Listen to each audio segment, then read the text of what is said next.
Já, leður kom með sko algjörlega ósamrýmanlega hugmyndafræði og lífsgildi í stórum löndum Evrópu sem þú samræmir ekkert. Þá endar það í átökum, sem við kallar borgarastyrjöld eða eitthvað annað. Það endar bara í alvöru átökum og þá bara spurning hvað þarf þessi hópur að vera stór. Sem bara fyrirlítur sín gildi, sínar hugmyndir og allt það sem þessi ríki standa fyrir sko. Það mun auðvitað aldrei enda vel. Það gert það í sögun heldur sko.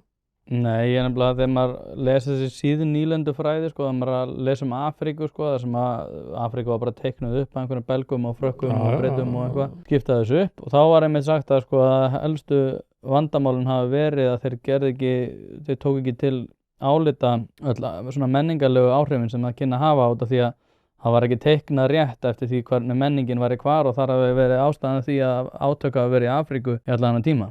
En svo hugsaum við hérna bara, nei, það ekkert mál. Þú bjóst í ríki sig í Júgóslavíu sko. Það var dauðadæmt, það hlaut að hrynja sko. Af hverju segir það?